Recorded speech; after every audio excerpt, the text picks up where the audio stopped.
This is data for the last 1 year. I'm actually very happy that NIC visualized more than 3,000 registration this year, more than 800 faculty. We had more than 350 case presentation, challenging case presentation. We got 1,008 CD for the first time. We had 39 live cases from last today to tomorrow also. There will be some live cases going on. We had 26 live inboxes which we arranged. We had a fellows course for the first time, and we had arranged program for 4 days, usually 1.5 days program. We will be having a master CD presentation just before the award presentation tomorrow after lunch, because I wanted to keep the people till the last moment. And we had 75% plus keynote lectures and 35 plus international faculties here. Why do we need a national interventional registry? To understand the current performance, to improve the quality delivered, to monitor and track the trends, and to demonstrate the success. Registries provide data back to the clinicians through the feedback reports. Help them to identify the opportunities for improvement. That is what data wanted. It helps researchers to design better research, studies, and to learn more about the disease. For the patient point of view, can select the treatment that have worked for other similar patients. Communication and connections with the similarly minded professionals are strengthened. Challenges. In developing a registry, a constant financial support is required. We have legal issues, which is actually always pointed by Dr. Rakesh Yadav. He creates all the problem for me. With ownership. We have hardware, software, IT support, and personal training or hardware upgrades that may be necessary over time. What is actually government? Government need to provide infrastructure support and funding for the establishment and maintenance of registries. What is actually can be done by the interventional cardiologist? They need to design and populate the registry with a complete and accurate data sets and alter the practice according to its findings. I will tell you a success of a story of American College of Cardiology data, that is NCDR. It started in 1987. ACC started developing a standardized database to characterize the clinical profiles and outcome of the patients undergoing cardiac catheterization and PCI. The database committee formed strategies for the collection and evaluation of the data. The data standards work group developed a standardized cardiovascular vocabulary. In 1990, a contract with Summit Medical Systems to develop and distribute a software for the collection. 1994, the first report of data elements came. In 1997, ACC approved the cath lab module. And 1998, data collection began. What are the strategies that helped ACC to become the clinical information warehousing? That is why all these MNC invest money in US, not in the poor country. Not we are doing almost equivalent intervention. Why they don't invest money in ours? Because we don't have a proper data. Establishing the National Cardiovascular Data Registry, registered trademark NCDR, with the management and support for the NCDR located at the ACC headquarters. Allowing the commercial vendors to develop data collection software that would be subject to approval and certification by ACC. Hiring clinically trained personnel to support and recruit NCDR participants. Using the NCDR as a data processing and quality feedback tool. It increases the frequency of data submission from annually to quarterly. What is actually required for this? You require a steering committee. You have an IT support system should be required. You have a research and publication committee, and you should have a clinical support system. It's a working relation with a participant, ACC, NCDR, and a software vendor. NCDR programs are they produce the cath PCI registry, the action registry, the care registry, the ICD registry, the impact registry, TVT registry, Pinnacle. All these, they make a lot of money from the industry, and industry is willing to spend on that. You don't actually look at only US. You just go to the China registry. You have a registry from Malaysia. You have a registry from Sweden. You have a registry from Korea. And you have a registry from Japan. And in Thailand also has a registry. Where we are. Where is our national interventional registry? We don't need a national registry. In 2100, we will be having 1.5 billion people when China will have only 0.76 billion people. And a country who is occupying 30% of the total population in the world don't have a registry. Why? And in 2100 also, we will not have. Problems we encounter, number one, lethargy among the cardiologists. There is no interest in the data management. Busy in clinical practice, reluctant to document all the failures and hiding the complications.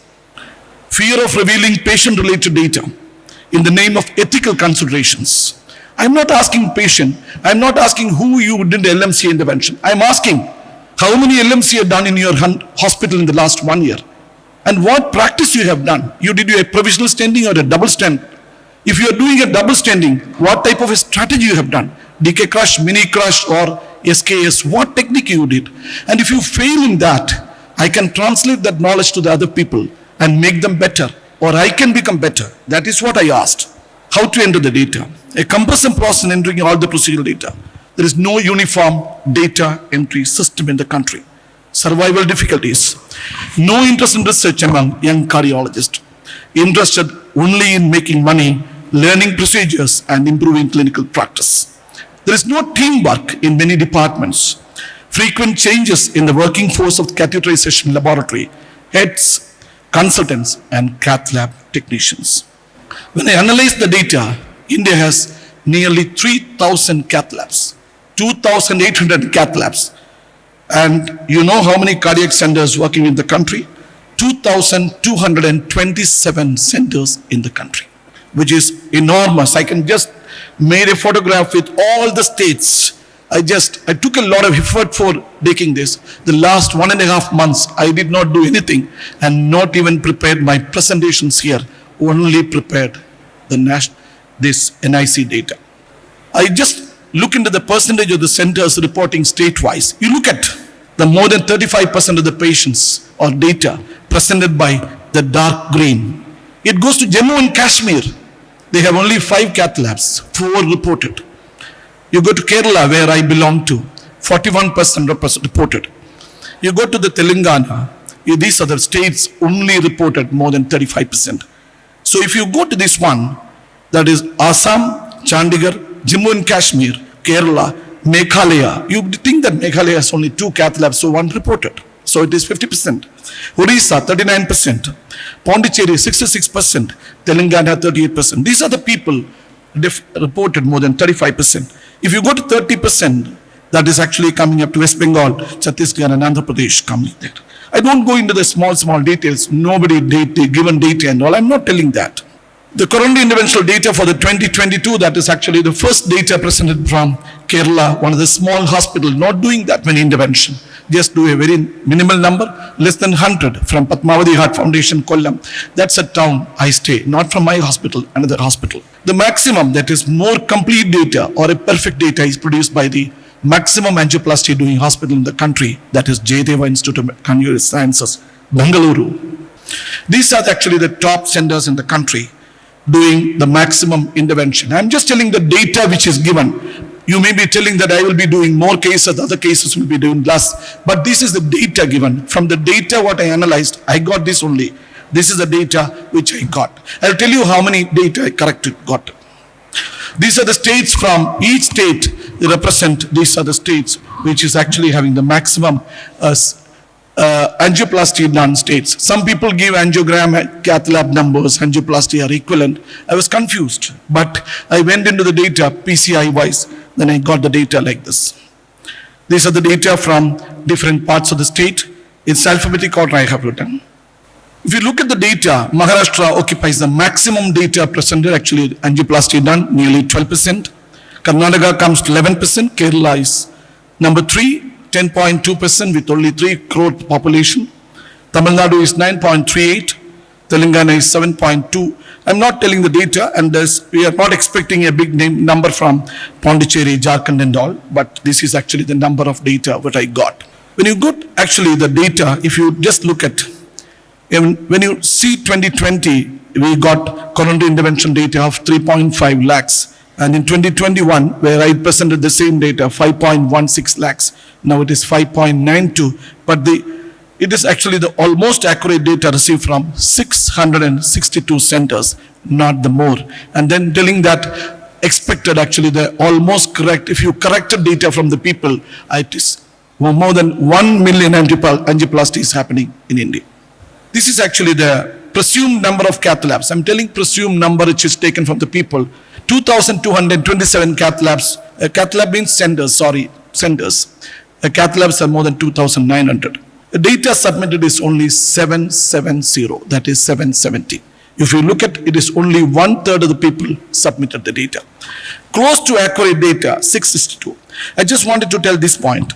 See, actually, whatever data I got, this time I got nearly 80% of the data are almost correct.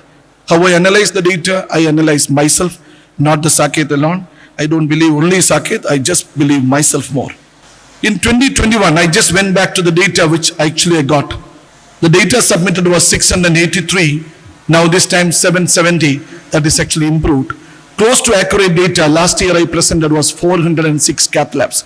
So if you look at that, we got an improvement of nearly 60% from the last year. Whatever I dialogued here, it reflected a success, which is actually Dr. Vijay Trahan told, Prathap, you cannot make any improvement in the country, whatever you tell.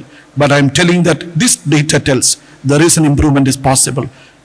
Persistence and perseverance. That is why I do a lot of CTOs in India. So that is what, even if I fail, I will continue to do that. So this is actually 662 centers. Less than 100 angioplasty is done in 60 centers in India. Out of the 662, that means 9% of the cases, 9% of the centers doing less than 100 angioplasty per year. That means 8 to 9 cases per month. More than 2,000 angioplasty done in 28 centers and 1,000 to 1,999 angioplasty is done in 88 centers. If you look at the data, this actually the most important thing. So 1,000 to 2,000 number is occupied by 17% of the centers. That is only 17% does more than 1,000 angioplasties in India. If you look at this 17% actually occupy the 52% of the angioplasties. So this 17% of the cath labs take care of the 52% of the angioplasties. 83% occupies only 48% of the intervention. So in 2021, I just wanted to the data whether there is actually any difference because I have 2-year data with me. So actually I just look at this 17% is equivalent to that is same as the similar thing. Only thing is the difference of 25 and 24. That's all. Similar percentage in 2021 and 2022. 52, 79. If you look at the volume of less than 200 angioplasty happening in 4.19, that is actually little improvement in the number. More than 2,000 same and everything is almost similar number compared to the 2021, 22. If you go to the male-female ratio, there is no difference I see. Nearly 70% and 30% in comparison, 70 to 30% in the comparison. If you go to the age group, there is actually in 2022 what I have seen is more than 70%, 70 years of age, there is an increase in the number of intervention happening. That is 18% of the intervention happens in more than 70 years. That means elderly people getting more intervention now in India. If you go to the insurance part, how the people are actually paying the money, whether it is own money or government money or private insurance. You just look at this own money, basically the own money spending is coming down. There is a marginal decrease in the own money spending, the insurance going up, especially the private insurance gone by 7% in the last 1 year. If you look at the government, it is similar only nearly 44%. If you look at this 44%, if you divide, I was thinking that ECHS and ESI doing a lot of things. No, it is less than 10% only. Mainly done by Ayushman Bharat and state government schemes occupy more than 60% of the government sponsored insurance. If you look at the hypertension, diabetes and all, similar incidence of diabetes happens in this last year and this year. Nobody will be having interest of these things, but diabetes is similar incidence, 45%. If you go to the primary angioplasty, occupies 16.5% now. It was 18% last year. There is no big difference in that. Cardiogenic shock, these are all data I cannot believe. People just tell cardiogenic shock with a BP fall in inferior MI also. I don't believe in those. Some of the data I cannot. Of all PCI, people go for needing emergency CABG. They're claiming that nearly less than 1% of the patients.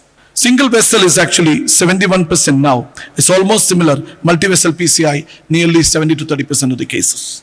If you go to the LAD RCA, the only point I just wanted to focus you, the LMC intervention is 3.89%.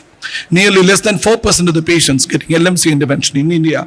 And the graft angioplasty, the data telling that they are doing more graft angioplasty, which I could not believe exactly. CTO number, actually I'm telling you a very, very bad trend I'm seeing. Since CTO is coming down, CTO's numbers are coming down. That's good for me. So people are not doing CTO, so you can keep some of the CTOs. The bifurcation PCI is again coming down. So the complex intervention numbers are really coming down in India. That is what I am seeing that. This POBA alone, actually people still believe on POBA, probably but the drug-eluting balloon came up. That is a POBA alone angioplasty is gone up. I don't believe in this RioPro data and all, but I'm just telling you the terifluban usage compared to the last year, the glycoprotein 2B3 usage definitely came down. Last year I was showing some of the diagrams showing that unnecessary use of glycoprotein 2B3A, but definitely came down.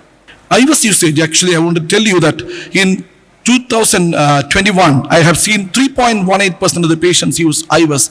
Now it is 4.01%. That means there is definitely a growth of nearly 25%, 22% of IVUS growth. And OCT, I was actually shocked, probably by St. Jude is taken by Abbott. That is why they created a growth of nearly double. Actually 1.86% of the data. And same rotablation, there is no difference I'm seeing. Probably IVL, which was not seen any data last year, 1.4% of the patients are on IVL. And Velka used in 0.02%. That's a big number for me. I'll just go into the data. Growth of imaging and physiology. I just analyzed each one separately. I was actually growing. There is a 26% growth from 3.18 to 4.01%. OCT, there is a 104% growth happened in last 1 year. If you take IVUS and OCT as the imaging modality taken, I will just tell you it is from 4% gone up to 5.87%. There is a 47% growth in imaging India happened. Physiology, there is no much growth. Actually, there is a 12% growth only, not much growth in physiology. But imaging, there is a growth of 47% and OCT has picked up like anything. If you go to the IVUS, I just looked at IVUS, 662 centers, 4% is doing IVUS. 51% of the patients use IVUS.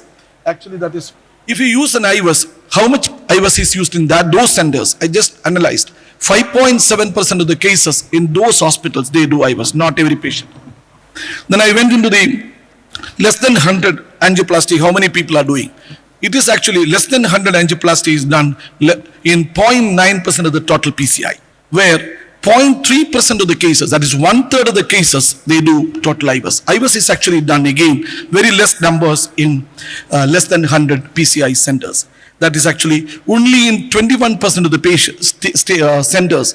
Even if they are doing less than 100, 21% of the centers are doing IVUS. That is appreciable. If you go to the 100 to 400 range, 15% of the total PCI happens there, but 9% of the total IVUS is happening in those centers.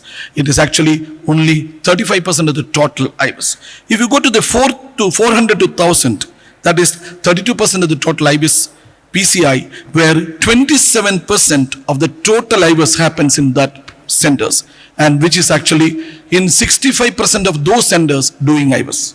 If you go to the more than 1000 angioplasty happening, which is 52% of the total PCI in the country, but they use only in 63% of the total IVUS is done there. And that too, again, you should understand, 21% of the centers doing more than 1000 angioplasty, not doing IVUS at all. So this is my data. IVUS is not done in 30% of the high volume centers in India. That means even if you do more than 100 PCI in a year, 30% of the centers are not doing IVUS. If you go to the OCT, they actually have seen 3.7% of the centers actually doing OCT when there is an OCT there. So there again, the number of less than 100 is equal. I just accept it. The similar percentage almost. But the point is here, OCT is not done in 55% of the high volume centers. In more than, that means more than 400 PCI happening, there is no OCT done. But if you understand that OCT, whenever there is an OCT done, that is in 3.7% of the case. There is some noise, please. If you want to make noise, go outside and make noise, please. Rotablation, The similar now, 0.9% of the total PCI, 15% of the total PCI, again 33%. My point is only this one. Rotablation is not happening in 30% of the high volume centers. And that is actually the tragedy part of the story. And moreover, even if you do more than 1000 PCI, in 20% of the centers, no rotablation. So when you go to the physiology, and actually I just looked in the physiology, 48% of the cases actually, if your physiology is done in only 2.6% of the centers, RFR is done 1.7 and 1.9% is actually done IFR. If you take FFR and RFR together, that is 14.5%. FFR and IFR, 8%. RFR and IFR, 5.7%. All the three modalities done only in 5% of the centers in India. These are all percentage of the centers in India. Now I went back to the LMC intervention. 2.9% of the total interventions in India, which is actually LMCA done. Elective is happening in 2.18% and primary is happening in 0.76. That means 25% of the total LMCA interventions are primary PCI. And LMCA intervention happens in 78% of the centers in India. Only 22% are not doing LMCA. Primary happens in 67, elective happens in 67. So 24% of the patients with LMCA are image guided. That means 75% of the patients with LMCA is non-image guided. And 10% is OCT guided, 23% is IVS guided. Then you will ask me how 24%. Combination happens in many centers. So 41% of the centers uses IVS, 27.9% of the centers uses OCT, 22% of the centers uses both OCT and IVS. The coronary intervention imaging, IVS actually, last year I just looked into that. In LMCA, what is happening? 17% become 23%. OCT, 6.6% of the centers using, now it became 10%. Rotablation, it is improved from centers to centers, and 21 to 22, there is an improvement of 5.78%. And both IVS and OCT, if you look at, that is at 23 to 33%. So there is a 39% imaging improvement actually 33% growth happens in LMCA imaging alone. LMCA data value is underutilized. 15 centers out of 662 centers. I just looked into, I wanted to do an LMCA study. Just I looked at more than 100 LMCA per year is done in 15 centers out of 662. That means nearly 8 LMCA done every month. Total number of LMCA in these 15 centers, if I take, that is coming down to 4,328 LMCA with an average of 289 LMCA per year. That means some of the centers are doing 40, 50 LMCA per month. 39 centers does 50 to 100 LMCA per year. That is 2,626 with an average of 67 LMCA per year. And if you just take these two numbers, 15 plus 39, that is 54 centers only, we will get a data of 7,000 LMCA per year. If I have that data in the world over, there is no data. We could have produced the best of the best data in the world. There are two conditions. One, if we are together. Number two, if data documentation is better. I'll just still point very clearly. 703 total LMCA, somebody is written. Distal bifurcation is 210. And ostial and shaft is 110. When I calculated 110 plus 210, how it becomes 703? That is the data. I am confused. And in one center, 35% of the interventions happening in that center is only CTO. So only 65% of the centers cases are non-CTO. How I will believe that? So this is actually the point. Then if I go to the bifurcation stenting, if you use the dual stenting, a bifurcation is 20,000 of the patients happened. DK crush is going up like anything. If you compare the last year, the DK crush is gone up. DK crush is definitely popular, becoming popular in India. Mini crush is actually gone up. Cool-out technique is actually, one thing is actually every stent strategy is gone up. My happiness is actually DK crush is gone up. If you go to the CTO numbers, they came down.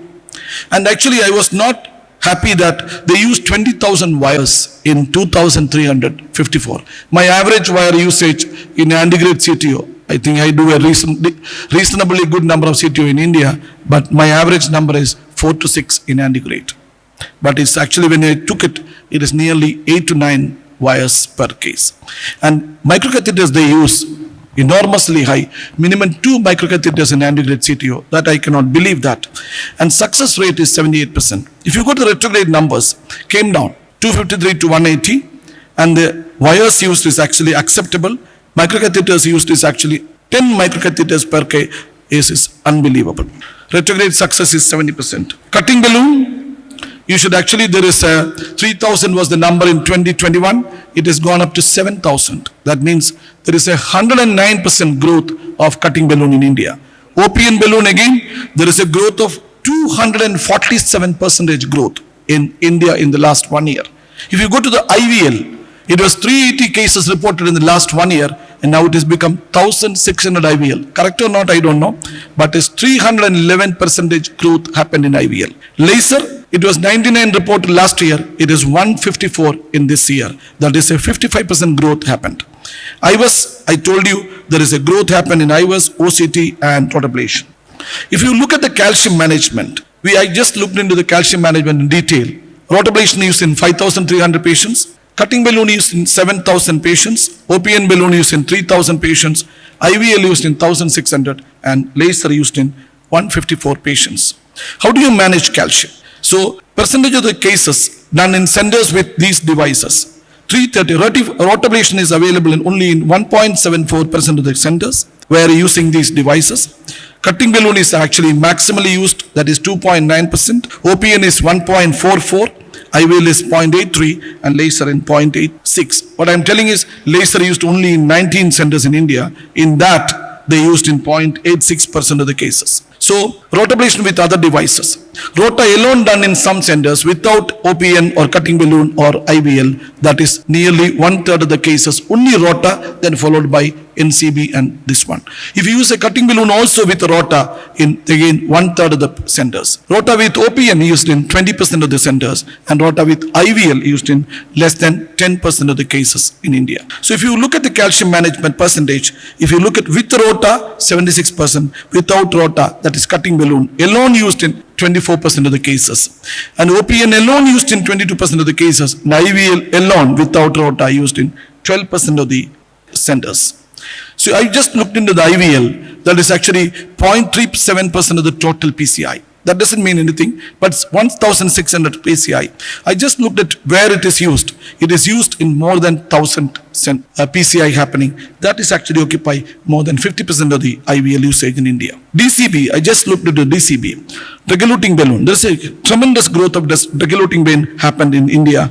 Actually, earlier, only 369 centers used drug-eluting balloon, but the last year data, 612 centers used drug-eluting balloon. And that too, with a number of going up like anything, more than double. So, every industry is coming with the drug-eluting balloon. Now I understood why the reason and what is the reason. Again, the intervention data in acute MI, there is actually, we are seeing the total PCI, 14% is actually acute MI. Own table death reported is 0.28%, that is 0.3%. In hospital death is actually happened 1.87%. Actually, one thing I don't understand, in primary PCI, only 0.6% of the cases having death, which is actually less than international standard, which is more than 3.5% in internationally. Here, the number of death in primary PCI almost not happening. This is actually the hospital event happened. Major bleeding only 0.5% of the patients. Thrombosis happens in 0.5%.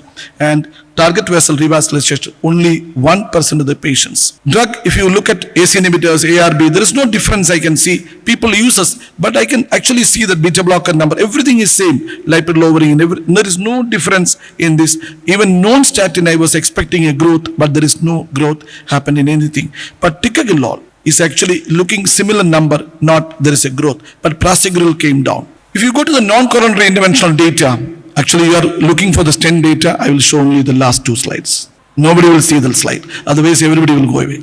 So, mitral valve is happening in 2,600. It became 5,000 in 2021.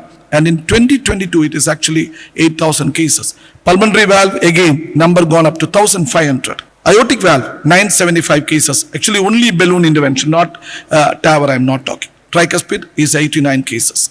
If you look at the TAVR, we got a report of 1,288, but actually actually expected is 2,400, but we got a data of only 1,288, that is 1,300 cases. And in that, actually, we got the maximum data is actually not in Delhi, but from Karnataka. 15% is actually coming from Karnataka. Probably the reporting is wrong, I don't know. Telangana is again 11%. Kerala is actually showing 8.8%. And this is the data what I got. And which valve is actually maximally used? You can look at the Merrill valve is actually number one, which is 423 valves used in the last 1 year compared to 143 reported in the last before that. And the core valve, it became 400 valves used in the last 1 year. So the valve usage, if you look at the numbers gone up, Merrill and core. The device closure is actually, if you look at the PDA device closure, actually gone up to 4,300. ASD device closure gone up more than double the number compared to 2021. VSD is also gone up tremendously high. Even post-MI VSD closure gone up to double. Alcohol septal ablation actually happened for HOCM is actually happened in double the number. LA appendage closure, 40 to 86 numbers actually gone up. 2 companies only promoting, but number is gone up. Renal artery intervention gone up. Carotid artery intervention, aortic coarctation is gone up. Aortic dilatation, Takayasu is actually coming down. Atherosclerotic disease. Actually, the percutaneous graft aortic aneurysm. Again, I am not seeing a little decrease in numbers. That is what I don't understand. Again, the peripheral intervention. All the interventions are going up. Even catheter-directed thrombectomy, everything is gone up in the last 1 year. If you go to the venous intervention, again, everything is actually having a growth except the varicose vein, which is actually statically seen. Otherwise, everything is similar. When you do the endovascular thing, who is doing these procedures? Actually, now, the number of, actually, definitely, number one is actually radiologist is doing number one. And compared to the last year also, there is number one is radiologist, number 3 is cardiologist, and number 4 is actually, number 3 is only vascular surgeons. If you go to the neonatal intervention, number is actually gone up, probably because the pediatric hospitals are doing good work, especially for the coarctation and PD stenting. If you look at the ASD devices in pediatric intervention, it's actually almost doubled. And if you see that the VSD in the perimembranous VSD numbers, almost more than double, nearly 220% growth happened in the last 1 year. Even the PDA number in pediatric intervention gone up to nearly more than twice. Similar thing, if you look at the pediatric intervention, if you look at very clearly, PTMC actually gone up. I still don't understand whether pediatric intervention is correct or not, because this much BMV, I don't know. Single chamber pacemaker number is gone up 18,000, and actually the dual chamber, probably because Ayushman Bharat, through the Ayushman Bharat, the numbers are gone up. If you look at the CRTD again, the number gone up nearly by 70%. A lead extraction is gone. Actually, the lead extraction is also gone up to double number. In India, this is actually the most interesting part. Next 10 slides, everybody can take the flash slides. Mobile can be on.